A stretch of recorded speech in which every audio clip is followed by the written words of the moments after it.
Seguimos aqui com este programinha de rádio, é o Morning Show, que segue agora falando da reforma da Previdência. O ministro Paulo Guedes disse ontem, durante evento em Washington, que o presidente Jair Bolsonaro não está apaixonado pela reforma da Previdência, mas é um homem transparente, resiliente e que dá suporte às coisas com as quais não concorda, por saber que são necessárias.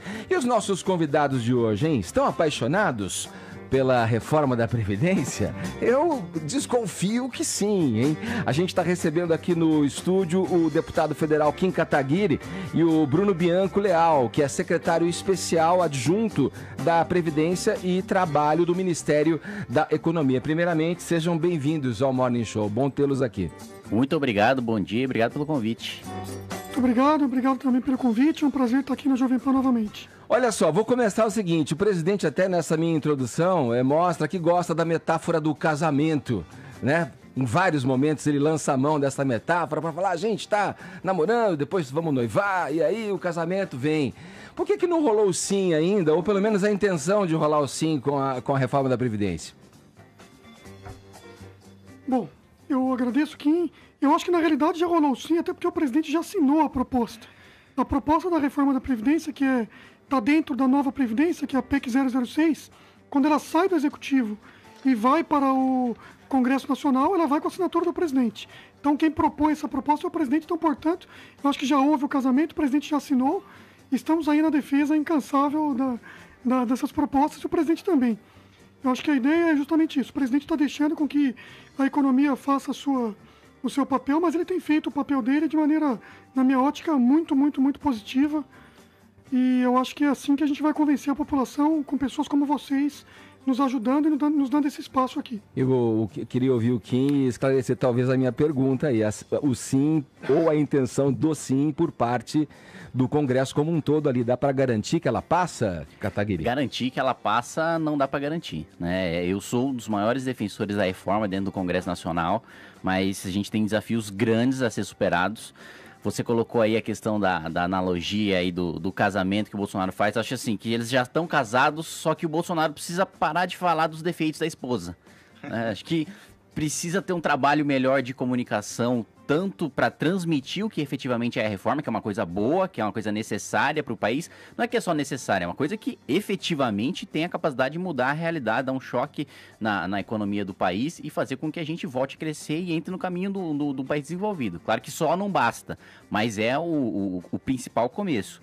E o outro ponto é a interlocução com o Congresso Nacional, né? O presidente precisa se reunir com a sua bancada do PSL, precisa ter um discurso nícido, precisa ter procedimento para nas votações o governo não obstruir a própria votação, para ter indicação certa, para os parlamentares votarem da maneira correta e ter o discurso alinhado.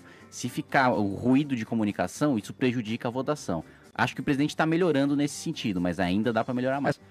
Frente ali aos parlamentares, explicando a necessidade, a urgência da reforma, e ao mesmo tempo teve todo aquele episódio da discussão entre ele e alguns deputados. E para o Kim, como que você está enxergando aí essa atuação da oposição? Você que está ali do lado agora de Gleisi Hoffmann, Maria do Rosário, né? Figuras que você enxerga que estão querendo ali só atrapalhar, ou tem uma oposição disposta também a ouvir, a tentar entender, a fazer um ajuste ou outro ali na Vini, eu vou pegar carona na tua pergunta, só por um Tem caso... que ser rápido, hein? A gente tá com tempo... Tá desesperado. Eu preciso da resposta deles objetiva. Então eu faço no próximo bloco. Na sequência, Caio, vamos lá. Ele fez a pergunta. Vai lá, Vini. Eu achei que a participação foi fundamental, acho que o Paulo Guedes tem dado, ele é o nosso condutor, ele é a pessoa que está na frente de tudo isso, ele conduz a política e cria. Foi fundamental ele ter ido para lá, para mostrar justamente a transparência. Infelizmente, não acabou como a gente queria, acabou sendo desrespeitado, mas acho que o resultado foi fundamental, ele quer mostrar para todos o que ele pensou, o que ele formulou. Aproveitando a sua pergunta e já combinando com a do Fefito, eu acho que posturas como a da deputada Sâmia Bonfim são prejudiciais. Por quê? Contaminam o debate com informações falsas, como, primeiro, de que o Ministério não estaria concedendo essas informações. Eu sou membro da Comissão de Finanças e Tributação, nós aprovamos todos os requerimentos sobre os dados que nós queríamos e todos eles, ou o governo já enviou ou já se comprometeu a enviar. Então isso já demonstra uma ignorância da deputada em relação ao andamento da reforma e ao funcionamento das comissões da Casa. O segundo ponto é absolutamente impossível dizer, como o secretário bem colocou, qual será o custo do novo regime, porque o novo regime, e se você conhece o ordenamento jurídico, como todo deputado federal deveria conhecer, você sabe disso, será criado por lei complementar. O que está sendo discutido agora é uma proposta de emenda à Constituição. Lei complementar o que é? É uma lei que regulamenta um direito previsto no texto constitucional.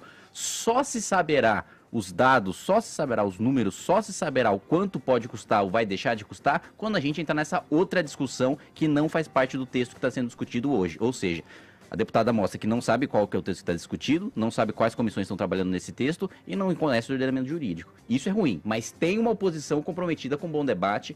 Mauro Benevides, parlamentar do PDT, do partido do Ciro Gomes, completamente aberto para debater.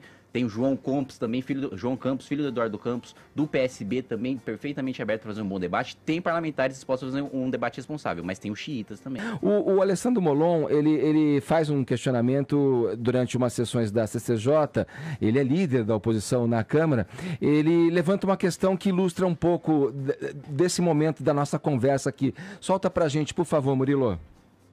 Eu recebi de uma empregada doméstica do Paraná a seguinte mensagem: eu trabalho há 25 anos de doméstica, 19 anos registrada, fui informal, trabalhei na roça desde os 10 anos, tenho 49 anos, gostaria de saber quando vou me aposentar, lembrando que o meu salário no Paraná é R$ 1.300. O senhor sabe o que eu tenho que responder para ela? Que na reforma do senhor ela vai trabalhar mais e ganhar menos. Porque é isso que a reforma do senhor vai fazer com essa empregada doméstica. Eu pergunto a Vossa Excelência, ela é privilegiada, ministro? É por ela que Vossa Excelência está querendo começar? Eu estava no momento na comissão, vi a resposta do ministro Paulo Guedes, e o ponto é, mais uma vez, o Molon faz parte da oposição que não quer debater, que quer simplesmente obstruir e jogar fumaça no debate para que as pessoas não entendam efetivamente. Mas não lhe parece razoável essa colocação que ele faz da empregada? Não é razoável. E te explico por quê. Porque hoje, essa empregada que não conseguiu contribuir a maior parte do tempo da sua atividade laboral, da sua vida laboral, já se aposenta com 65 anos de idade. Por quê? Porque ela não conseguiu se aposentar por tempo de contribuição. E isso não sou eu que estou falando, secretário, que com certeza tem os dados. Hoje, em média, o pobre se aposenta aos 60, muito próximo dos 65 anos, muito próximo da idade mínima, porque ele não contribuiu, ele não conseguiu ter tempo suficiente de contribuição formal para se aposentar antes. Então, no caso dessa doméstica, ela trabalhou na informalidade. Ele trabalhou na informalidade, ou seja, não conseguiu contribuir e não conseguiria se aposentar por tempo de contribuição no atual sistema. O que acontece é que no atual sistema, além de não conseguir se aposentar pelo tempo de contribuição, ela ainda é obrigada a pagar por aqueles que se aposentam por tempo de contribuição, que são a faixa mais rica, geralmente, tanto no INSS ali, dos que passam dos R$5.000, mas principalmente do regime próprio, que proporcionalmente é mais deficitário, que é o cara que consegue se aposentar aos 55, 56, 57, recebendo salário de 10, 15, 20 mil. Como o dinheiro sai do Tesouro, né? Tesouro é um nome bonito que a gente usa no Congresso para falar dinheiro do pagador de impostos, né? Uhum. Quem mais proporcionalmente paga imposto no Brasil é o mais pobre que o imposto sobre o consumo, né? Nem sobre a renda, nem sobre o patrimônio. Isso eu acho que é uma discussão que a gente tem que ter posteriormente no Congresso.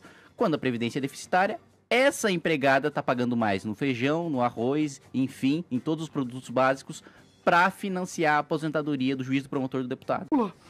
A Previdência atual do Brasil, eu costumo dizer que é o Robin Hood às avessas. Ela tira dinheiro de pobre para dar dinheiro para o rico. Nós temos dois sistemas de previdência, dois tipos de aposentadoria no regime geral. Por tempo de contribuição e por idade. Tempo de contribuição não precisa de idade. A idade exige uma idade mínima, que é quem aposenta já o pobre.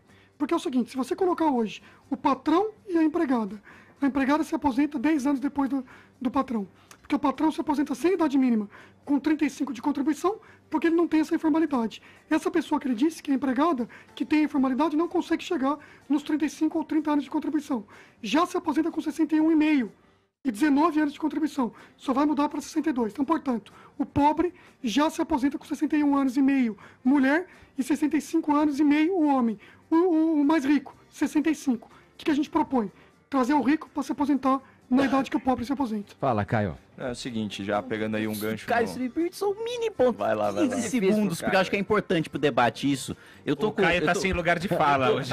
Ai, o interrupto. Não, é uma aula isso, não com uma os dados entrevista. aqui, a idade média de aposentadoria de quem recebe um salário mínimo é 60 anos. Agora, a idade média de quem recebe 6 a 7 salários mínimos é de 50, ou seja, se aposenta 10 anos a menos, corroborando essa nossa tese de que só quem consegue mais rico e consegue contribuir mais tempo que consegue se aposentar antes. E a fala do Molon deixa bem clara a estratégia aí da oposição, que vai ser sempre obstrução, desinformação e diversionismo. No caso dele tem um pouquinho aí dos 3 elementos.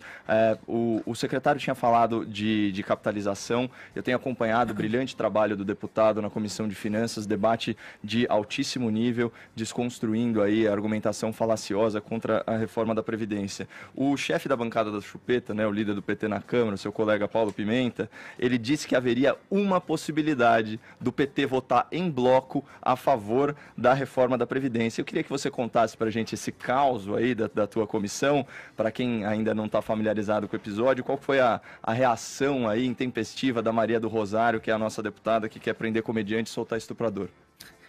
Olha, realmente esse foi um episódio bastante curioso, porque no momento que o Paulo Pimenta discursou lá na comissão, acho que foi na CCJ, se não me engano, durante a audiência com a oitiva do ministro Paulo Guedes, ele disse: se vocês propuserem um regime de capitalização para os militares exatamente da mesma maneira que vocês estão propondo para os servidores civis e para os trabalhadores da iniciativa privada, o PT fecha a questão e vota a reforma da Previdência. E na hora eu peguei o microfone e falei: pois eu me comprometo aqui agora a apresentar a emenda de capitalização para que os militares tenham exatamente o mesmo sistema do que os civis. Aí a Maria do Rosário levantou e falou: não, Paulo, não faz esse acordo não.